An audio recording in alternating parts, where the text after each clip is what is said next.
Assalamualaikum. Hari ini kita jumpa lagi dengan satu lagi episod, iaitu saya nak bercakap tentang anda, tentang bagaimana menjadi professional blogger. Kasihan. Tak berapa sihat sekarang, musim-musim hujan, batuk kan. Okey. Ramai orang sekarang sedang menuju ke arah menjadi blogger, dan ramai orang claim dia merupakan seorang professional blogger. Tapi agak menyedihkan apabila kita tak tahu sebenarnya bagaimana menjadi profesional. Ada beberapa ciri yang saya boleh utarakan di sini, bagaimana untuk menjadi professional blogger. Okey. Saya harap apa yang cuba saya sampaikan ini dapat membantu anda serba sedikit untuk dapatkan idea bagaimana untuk menjadi seorang professional blogger. Ada beberapa syarat, tak silap saya kalau ada 6 semua sekali. Okey, ini tajuk kita hari ini. So saya harap anda berfikir dengan baik dan cuba ikuti apa yang saya sarankan ini jika anda serius untuk menjadi blogger yang profesional. Okay. Pertama, seorang blogger harus ada domain sendiri. Okay. Kalau anda blogger dan anda claim anda professional blogger tapi anda tak faham apa maksud domain, then susah lah kan. Ramai orang claim dia blogger dah tulis 4-5 tahun punya penulisan, tapi tak tahu apa itu domain. So biar saya terangkan kat sini, saya tunjukkan contoh. Kalau katalah kita ada dewaedu.com. Dewaedu.com ni, Dewaedu ni adalah domain. Okey. Dan anda pernah tengok kat sini kat depan contohnya ada orang yang WordPress, dia buat WordPress kan, buat dengan WordPress. Okey. WordPress.com. Dan ada nama di depan, katalah nama Dewa kat sini depan ni. Okey. Yang depan ni saya tunjukkan warna hijau, biru sikit ke hijau, bagi tuan-tuan nampak kan. Yang depan ini adalah domain dia, .com domain com. Okey. Depan ni domain .com, .org, .edu, apa sajalah. Yang penting first ni adalah domain. Kalau anda ada nama anda ada di belakang, ini adalah subdomain. Contohnya ada orang setengah ali.wordpress.com, ahmad.wordpress.com. Okey. Kalau ada dot yang pertama daripada nama, atau kalau nak kira dari sini dot yang kedua lah, ini satu dot, ini satu dot. Kalau ke belakang lagi, kalau katalah a.b.c.com, so padam ni salah ni, a.b.c.com atau .org, .net semua. So ini first domain, ini second domain, ini third. Okey. Ni first domain, subdomain, subdomain. Okey. So kita nak elakkan, kalau jadi professional blogger jangan ada yang belakang. Dia mesti nama depan sekali. Contoh tadi saya kata Foodpanda, contoh kan, foodpanda.com. Ini domain. Kalau di belakang sini ali.foodpanda.com, ali itu subdomain. Sebagai seorang professional blogger, anda tak patut ada subdomain.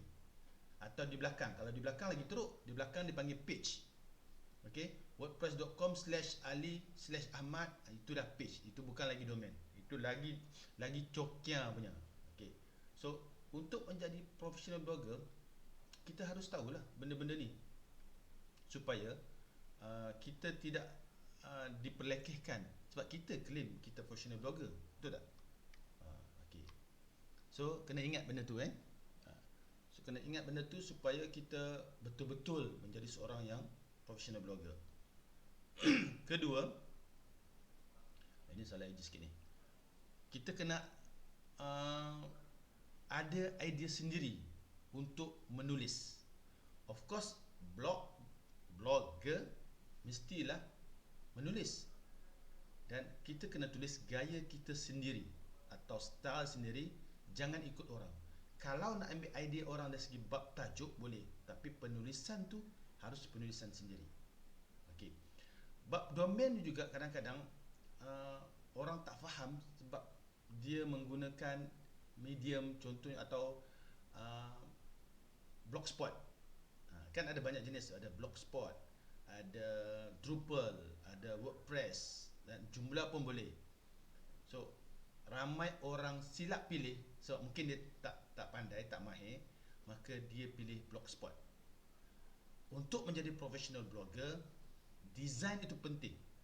So tolong kalau boleh jangan ambil WordPress sebab sangat tak profesional. Dari segi appearance dia, interface dia sangat tak profesional. You buat design macam mana pun tak profesional.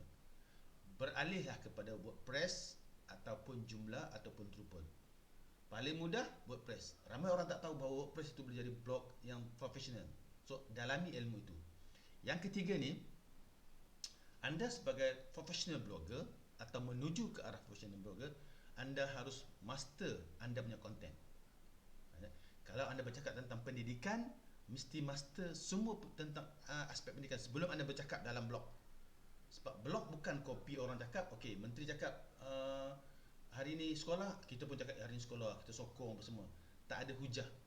Okey. Menjadi master dan profesional dalam mesti ada konten, mesti profesional dengan konten, mesti tahu in and out konten tu. Bukan hafal, tahu maknanya you dah read banyak. Baca banyak sumber. Okey. Kemudian buat professional judgement, mesti berani. Okey, ini master dengan konten. Okey. Yang ketiga, presentation tadi. Sama saya cakap tadi, saya ulang balik. Kalau nak jadi professional blogger, presentation sangat penting. Design yang elok, tak tahu design, minta tolong orang. Jangan guna simple atau yang cokiah-cokiah punya. Sebab you claim you professional blogger. Kan? Dan sebab tu ya saya sangat-sangat tidak menyarankan untuk anda untuk jadi professional blogger menggunakan blogspot sebab dia punya layout tak sesuai untuk taraf profesional. Okey, beralihlah kepada WordPress, Joomla, Drupal dan sebagainya. Okey. Walaupun anda ada domain sendiri,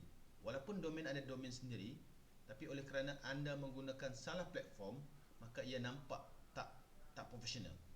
Presentation. Okey. Ramai juga yang dia sibuk buat blog tapi presentation dia out dan dia masukkan banyak benda isu dalam tu, crowd kan, tak categorize.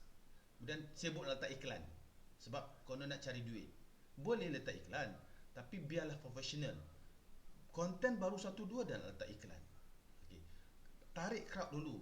Tulis dengan profesional. Ada judgement, ada rujukan, references. Nak tulis blog yang profesional, you harus boleh tulis macam mana you tulis tesis. Mesti ada judgement, mesti ada references dan buat penilaian kendiri. You sampaikan idea you sendiri. Then you akan become a professional blogger. Okay. Yang paling penting ini, respon. Okay. Respon ni, sekejap saya tunjukkan ni. Respon ni, yang ini yang saya tengah tunjuk ni, of course blog mesti allow respon. Dan kita pula kena respon kepada respon yang orang bagi. Dan respon kita haruslah profesional. Saya ulang. Sebab you cakap you nak jadi professional blogger. So you sendiri kena profesional. Semua level. Daripada content you, daripada appearance you, idea you, domain yang you nak, mesti jadi profesional. Okay? Respon. Orang akan react dengan kita punya entry atau kita punya penulisan. Dan last kali ini, mental health. Kalau you tak tahan kecaman, kalau you nak cepat melatah, tak payah jadi blogger. Sebab once you tulis, you publish dekat orang, maknanya you dah macam seolah-olah artis lah. You dedahkan diri you pada orang, you bersedia untuk dikritik. You jangan harap semua orang sokong idea you. Kita kena bersedia untuk orang against idea kita juga. Dan bagaimana kita menjawab itulah penting. That's why saya cakap tadi, kita mesti master dengan konten kita, idea sendiri dan mesti respon dengan orang. Kalau tak tahan kecaman, kalau nak melatah dalam blogger, tak payah buat blog. Pergilah tulis dalam FB. Kan? Kalau nak melatah, nak maki hamun orang, tak ada sikap profesional, tak ada judgement dalam penulisan, tak ada references, tak payah buat blog. Terus pergi FB atau Twitter. Itu tak kisah. Itu memang dah kira social. Blog walaupun semi profesional atau profesional, dia concentrate. Jangan samakan blog dengan FB. FB you cerita segala mak nenek yang you ada. Balik kampung, jatuh kenduri, jatuh pokok, semua you cerita. Tapi blog is spesifik. Kalau you blog pendidikan, you cerita pendidikan saja. Semua aspek pendidikan lah. Jangan campur hari ni pula dalam blog tu ada pula entry tentang balik kampung. Tak boleh lah. That's why kata professional is professional. Kalau blog kita tentang masak, you cerita semua tentang masak. Jenis masakan, masakan dari luar negara, rempah ratus masakan, then boleh. Jangan ada cerita benda lain pula. Cerita masakan tiba-tiba satu entry, one day bersungut tentang cikgu kat sekolah, tak puas hati layan anak dia. Then you tak professional. You mengadu benda tu dalam FB. Pergi buat dekat FB. So, ingat kepada anda yang ingin menjadi professional blogger, ini adalah beberapa 6 tips yang saya bagi, rahsia untuk menjadi seorang professional blogger. Okey, amati betul-betul 6 perkara ni. Saya tunjukkan dekat sini sekali lagi. Okey, saya nak conteng dekat sini sikit kan. Amati betul-betul 6 perkara ni. Okey, ini perkara pertama, ini perkara kedua, ini perkara ketiga, ini perkara keempat, ini perkara kelima, dan ini perkara keenam. Amati betul-betul kesemua ni, amalkan, amati dan amalkan. Anda akan berjaya menjadi professional blogger. Mesti mencintai penulisan. Kalau nak tulis sekali-sekali, nak tulis sebulan sekali, then you takkan boleh jadi professional. Dia sama juga macam YouTuber. Kalau sebulan sekali baru masuk YouTube atau masuk entry baru, then susah lah. Kita bukan bercakap soal nak cari duit. Kita cakap tentang level profesional. Pemain bola sepak profesional, pemain rugby profesional, golfer profesional, semua ada entry level dan semua mesti commit. Okay, you tak boleh buat, you jangan gelar diri you profesional. Kalau sekali-sekali tulis blog, then tak payah mengaku blogger. Sesekali itu bukan blogger, sesekali itulah hobi. Okay, so lebih baik berpindah. Kalau sesekali berpindah kepada FB lah. So ingat kawan-kawan, tuan-tuan dan puan, kalau nak jadi blogger, ini dah tips dari saya dan saya harap anda dapat amalkan. Okay, so jumpa lagi di lain entry. Saya harap apa yang saya sampaikan ni dapat memberi sedikit tips dan idea. Bagi yang belum subscribe, mohon subscribe channel saya sebagai tanda sokongan moral. Sekian, Assalamualaikum warahmatullahi wabarakatuh.